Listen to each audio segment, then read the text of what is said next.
Welcome back. This is, if you didn't know, it's the Breakpoint Show.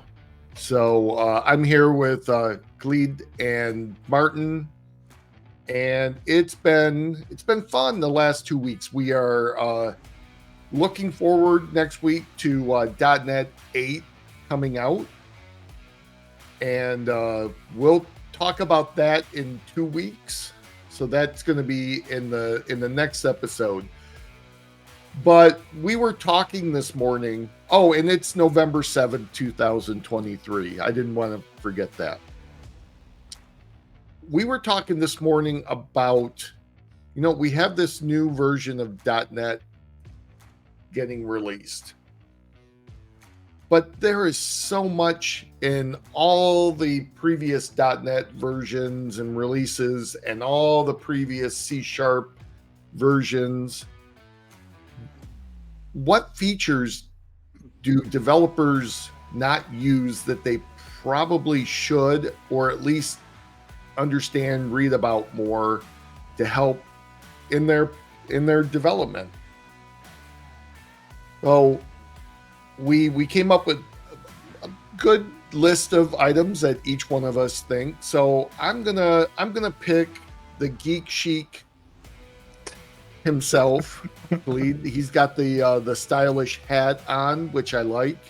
He wears hats indoors. My mom always told me not to wear hats inside, but I do wear hats inside. But Gleed, what do you give me a feature that people just do not think about when they develop in .NET that they should add to their tool belt? Yeah, first of all, you're not my real dad. I can wear a hat whenever I want, so I know. It's fine. I know. I don't want to be your dad. Trust me. Trust me. It's all right. It's okay. But, there are a lot of versions of .NET. We're heading into .NET 8. And I think a lot of people forget there were like dot versions, like .1, .5. So it's like, if you count those as full versions of releases, there's definitely a lot of iterations of .NET. So one of the things that really sticks out in my mind that I think a lot of people forget, because it's not, when you look at it, it's not really idiomatic C# link syntax, right? So we have dot notation where, you do .where, .select. Those are pretty common if you're using something like an ORM, like Entity Framework Core and stuff like that. But a lot of people don't know that they can kind of get similar queries using just link syntax, which looks very similar and is modeled after SQL, right? And Martin and I were just talking about one of my favorite keywords in C#, which is the let keyword, which lets you kind of create variables within a particular query. So for me, sometimes writing out queries with link syntax is a lot easier to read than, say, using the dot notation where you have to select variables and do all these kind of things. So that to me is one of the things that a lot of people probably should go back and look at, especially if you're doing things like grouping things or just writing really complex link to object kind of queries. So that's one of my favorites that people don't use. I'll give a plug if people want to get a tool that they can learn link better. It's LinkPad. It's one of my LinkPad. Absolutely. Yeah, yes. I actually pay for LinkPad every year because it's such a good tool. Not that I don't pay for other things, but I do pay for LinkPad because it is a good tool, and there's actually examples that come with it that are really nice examples that will teach you a lot of this link syntax that you're talking about. Mm-hmm. Yep. Shout out to LinkPad. It is kind of weird because Link at some point was plugged as a really big feature in .NET Framework. And everyone and every blog post that Microsoft was doing, for example, was about Link and that Link syntax. But somehow over the years, we have all started using the method-based approach to calling it and not really using the keywords. If I look at some open source projects out there, for example, I've almost never come across it anymore in recent years. Mm-hmm. So definitely good one, Khalid, to bring up as a missing thing or a thing that people should look into. Yep. Yeah. Okay, Martin. Can I? Oh, Well, wait. go ahead. Can I speculate Okay. why people aren't using it? Can I Sure. speculate? Ooh, speculation. Is There's- this a hot take or? Let's Maybe. do assumptions. There's You know what you tinfoil do under when this you hat. assume, right? Well, I think like the rise of extension methods and being able to kind of like be able to augment a query is just really, really difficult with link syntax. So a lot of libraries don't like if link syntax had a way to create your own keywords and extend the query language, I think it would be more popular. But given that a lot of folks want to add features to things like Entity Framework Core through extension methods, I think that's, to me, is why it's probably not as used today, because there's just no extensibility to it. Yeah.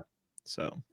Yep. Though you can still mix and match, right? You can run or you can write a query using the link syntax and then use the extension methods for whatever you want to extend that specific expression with. But it's not as beautiful as using one or the other, but still it's possible, right? But yeah, does but we're that talking. does that bring back the entire results, and then it applies the extension methods on the entire result set? I think it depends on the query provider, but you guys realize we're talking about developers, right? Who want style to be exactly the way they want it. So a mix and match approach just does not work for a lot of that's like dogs marrying cats, and yeah, that's not good. So all right, okay, Martin, what's the next one? I have one that is in .NET since I think one of the first versions of the .NET framework, and that is the obsolete attribute. Has any one of you ever used that one? No, educate me. So the obsolete attribute is essentially an attribute that you can put on classes or methods or wherever you want to put them, and gives you a warning or an error if you enable warnings as errors in your MS builds. It will give you a warning saying, look, this is something that you probably should not be using anymore. Maybe you should consider using this other thing or something like that.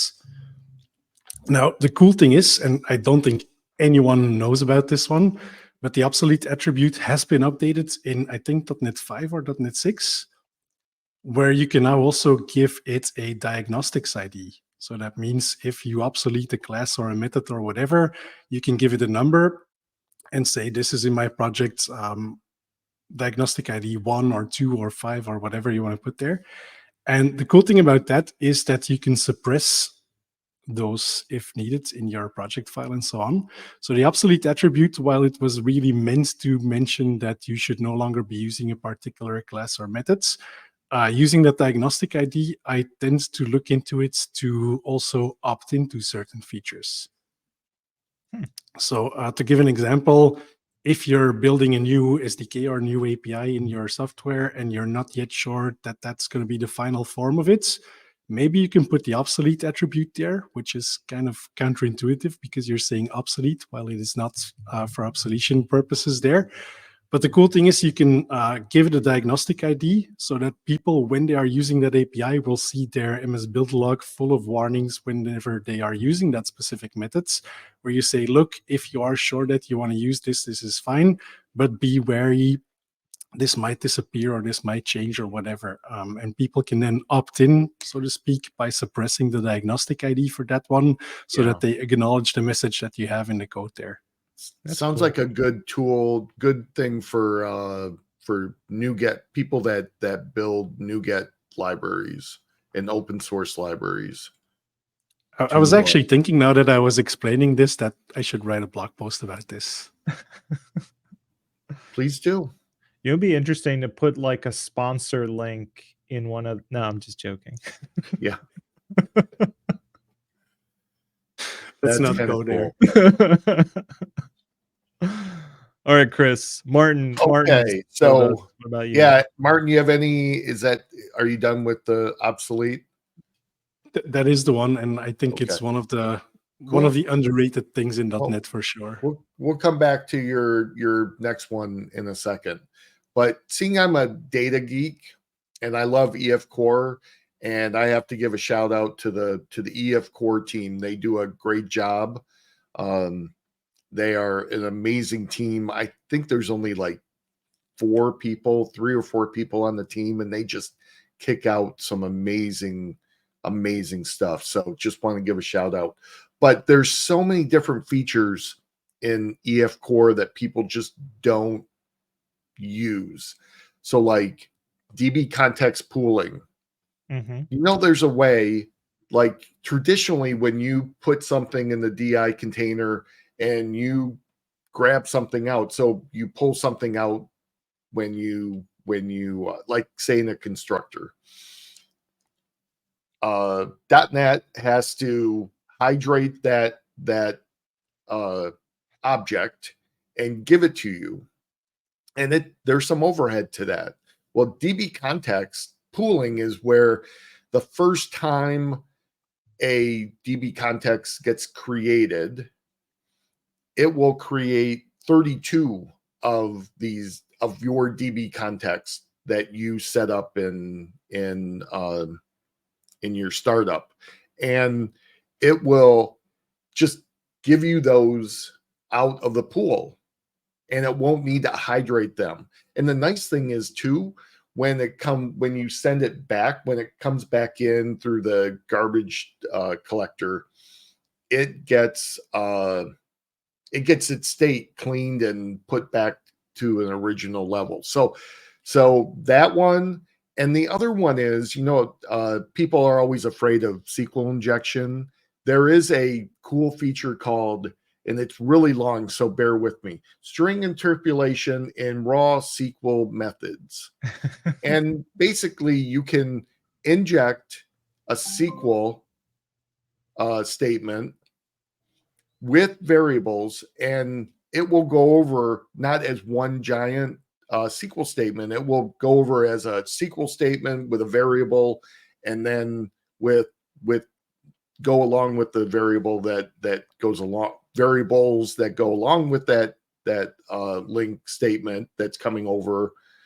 I think it's not a link statement, just a raw SQL, but it's really nice, and it will actually increase the performance of your .NET application, because you don't have to do the overhead of link. So you have if you have a really complex query statement that your DBA gives you and you have no idea how to put it in the link, then you could do that. So those are 2 features that I really don't see a lot of people using. Yeah. I was worried you were going to start selling us stored procedures again like last time, but no, it's fine. Well, I think you can still call those stored procedures in those strings with interpolated variables, right? But there is native calls in EF Core for stored procedures. So yeah, I think the interpolation you mentioned is super cool. It's a function of formatable strings. So exactly. That's something that probably a lot of people aren't, like, they're using it as a function of like writing code, but don't really understand that is what's happening, and that they could essentially pass around the formatable string and ask this thing, hey, what are some of your variables, what's your state right now, before actually producing the string. So Yeah.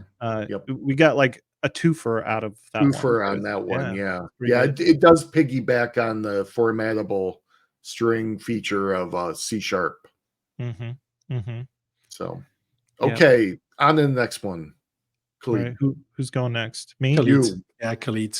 All right. I have another good one. This is kind of a twofer, but Chris, you mentioned this before we started recording. Delegates and events, right? Like, the idea of delegates and events was so integral in the early days of C#. because C# was really there to help people write WinForms applications, right? So the event model was really important to the language. And that's kind of fallen out of favor as we've moved to different ways to build applications like MVVM and other kind of like models versus view approaches. But I still think delegates are pretty cool. And people are probably using delegates today and not realizing it. Lambdas are essentially delegates under the covers.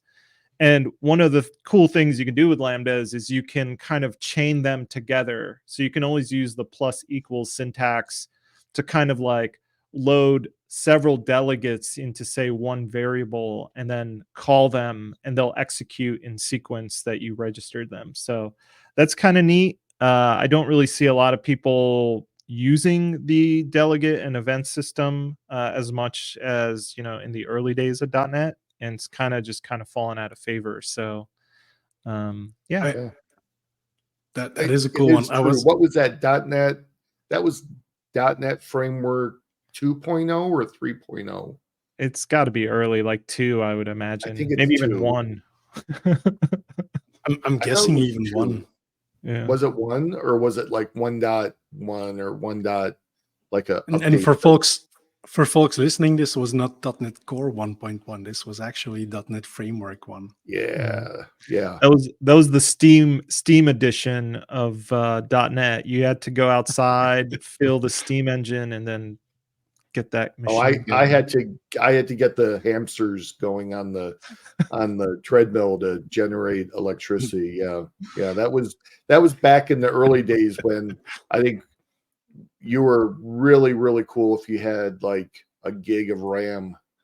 That was back in the what was that, like Pentium Pro, the Pentium Pro era? Do you remember the Pentium Pros and all Yeah. the the clean suit guys that danced and stuff. Yeah, It's yeah. all fun. But We no, are that's showing really our cool.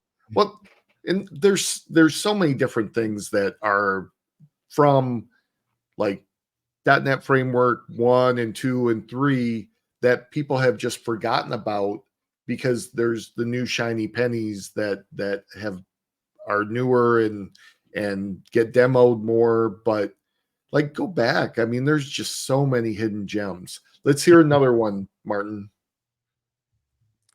I will let you pick because I have 2 more on my list. One is more low level, one is more high level.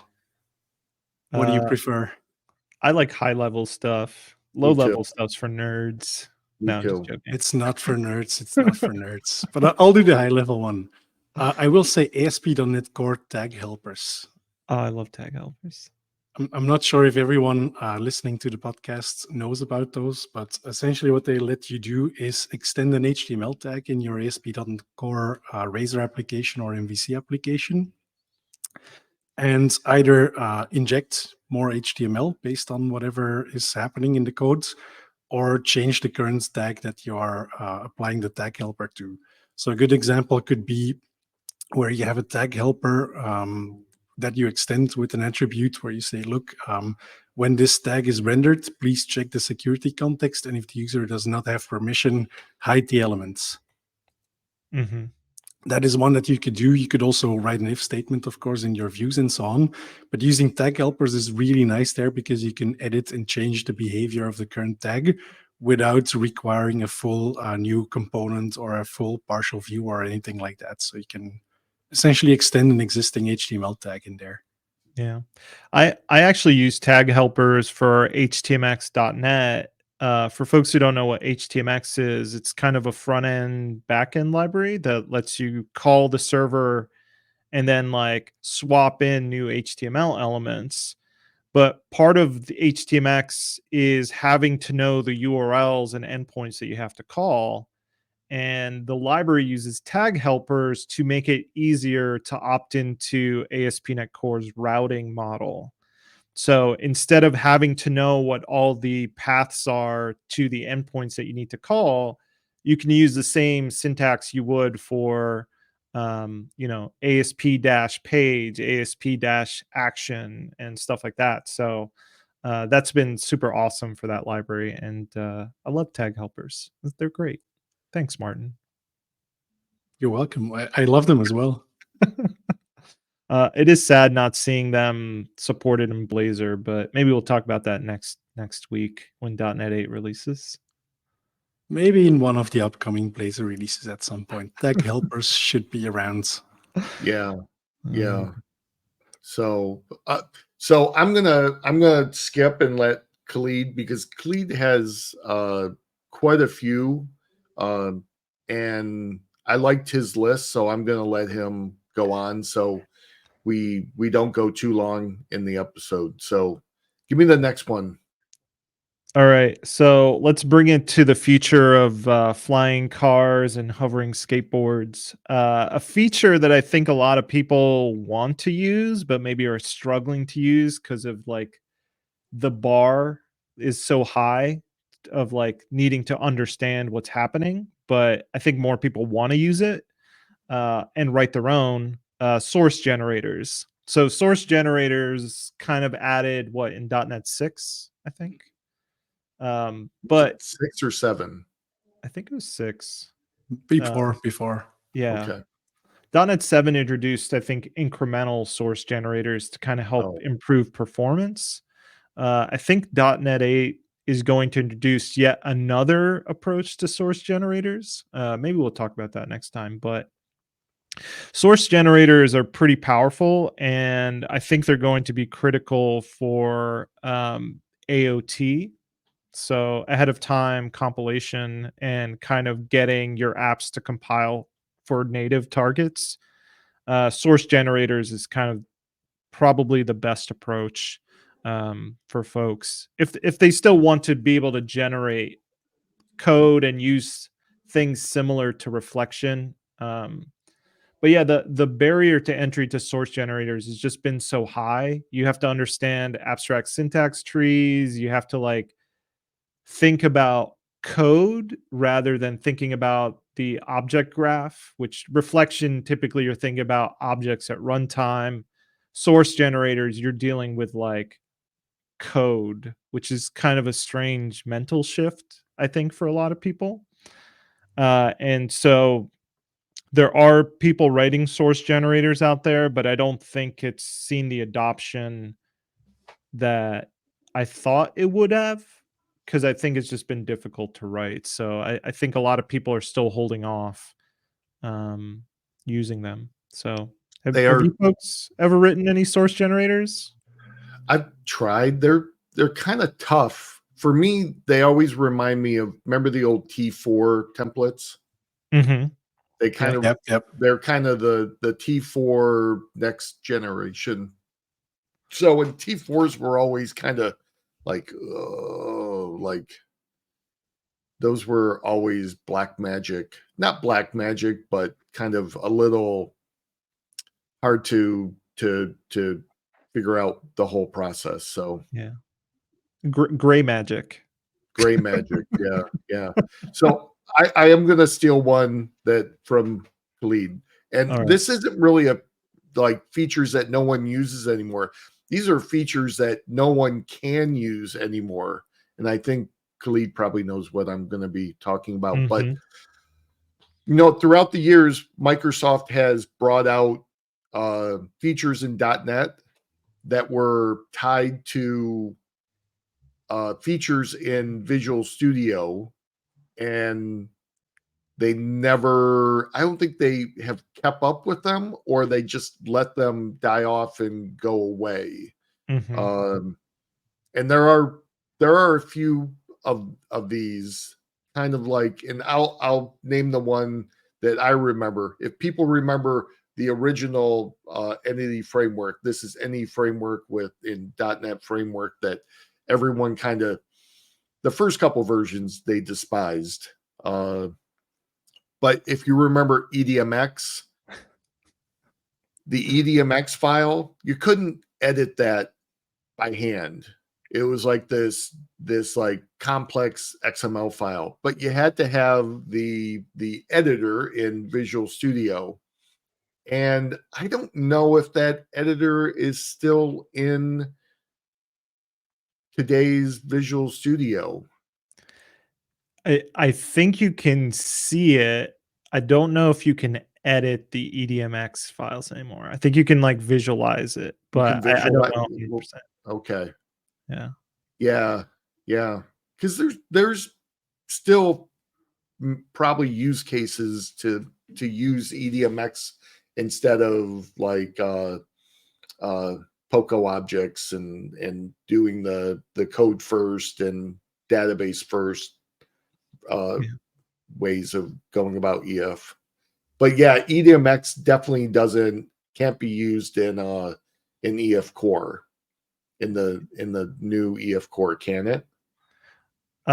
No, I don't think so, but I think Yeah. there are NuGet packages out there. And if folks don't know, Martin and I are on the writer team, and every once in a while we get a cursed ticket of someone asking us to support EDMX in writer.